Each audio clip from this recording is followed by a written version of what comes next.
আপনাদের স্কুলের যে 4 জন স্যার আছে, এই 4 জনের স্যারের কি পেট বা পিঠ কোনোদিন দেখতে পারছেন? সি সি, এগুলো কি কথা করছেন? স্যারের পেট পিঠ দেখবো কেমন করে? তা তো শার্ট প্যান্ট রিন করে আসে। এখনকার যে যুগ পড়ছে, বিটি ছেলেগুলোর থেকে বেটা ছেলেগুলোরই লজ্জা বেশি। আপা, আপনি যে কথা বললেন এই কথা তো আমি মানবে পারবো না। পুরুষে করে আবার লজ্জা কোনটি? ওরা তো বেশরম বেলাজ। ঠিক আছে, এই কথাটা আমি প্রমাণ দিচ্ছি। তার আগে কোন আপনি কি করেন? আমি একটা প্রাইমারি স্কুলের ম্যাডাম, শিক্ষকতা করি। তো আপনাদের স্কুলত কয়জন ম্যাডাম আর কয়জন স্যার আছে? আপনি ইনকে উল্টাপাল্টা কথা করছেন কিসের জন্য? এই কথার সাথে তো ওই কথার কোনো মিল নাই। আচ্ছা হোক, তাও আমি করছি। আমাদের স্কুলের 4 জন ম্যাডাম, 4 জন স্যার আছি। তা আপনাদের স্কুলের যে 4 জন স্যার আছে, এই 4 জনের স্যারের কি পেট বা পিঠ কোনোদিন দেখতে পারছেন? সি সি, এগুলো কি কথা করছেন? স্যারের পেট পিঠ দেখবো কেমন করে? তা তো শার্ট প্যান্ট রিন করে আসে। মানসিক দেহ দেখানো এক ধরনের নির্লজ্জতা। এই কাজটা সাধারণত বেটা ছেলেরা করে না। আপনি যদি আপনার স্কুলের স্যারে করে যদি পেট বা পিঠ দেখতে মন চায়, তাহলে স্যারে করে কল লাগবি যে আপনাদের শার্ট বা পাঞ্জাবি উপরে তোলেন, আপনাদের পেট বা পিঠ দেখবো। তখন স্যার মনে মনে ভাববি যে আপনি নিঘাত পাগল হয়ে গেছেন। আর মেয়ে করে পেট বা পিঠ কত অ্যাঙ্গেলে কত দিক দিয়ে ছেলে মানুষেরা দেখছে তার ঠিক নাই। আপনি একবারে মিছে কথা কননি, কিন্তু তাই বলে ইনকে করে কবেন? শরম লজ্জা সব মাথা খায়। আপনি যে বুঝিচ্ছেন না, ওই জন্য আপনার চোখে আঙুল দিয়ে বুঝে দিন।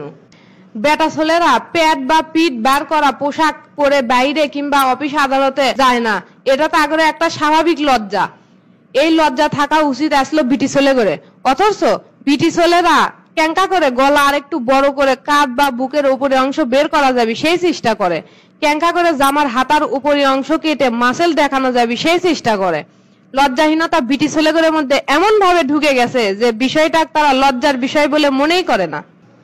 এখন আরেকটা কথা কই শোনেন, আমাদের ইসলামী শরীয়তে বেটা ছেলে করে টাকনুর উপরে কাপড় পরা লাগবে, সেটি বেটা ছেলেরাই টাকনুর নিচে কাপড় পরে ঘুরে বেড়াচ্ছে।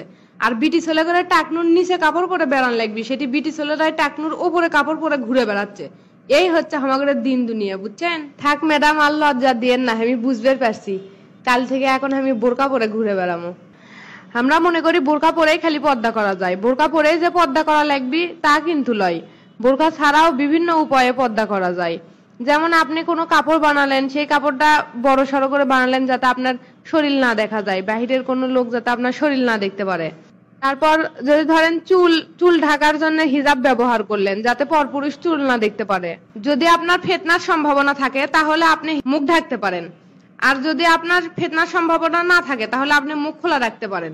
আপনার যদি মেয়ে বাচ্চা থাকে তাহলে তাকে ছোট থেকেই পর্দার বিষয়ে জ্ঞান, পর্দার বিষয়ে ধারণা, পর্দার বিষয়ে বুঝাবেন তাকে, যাতে সে বড় হয়ে পর্দা থেকে দূরে না থাকে।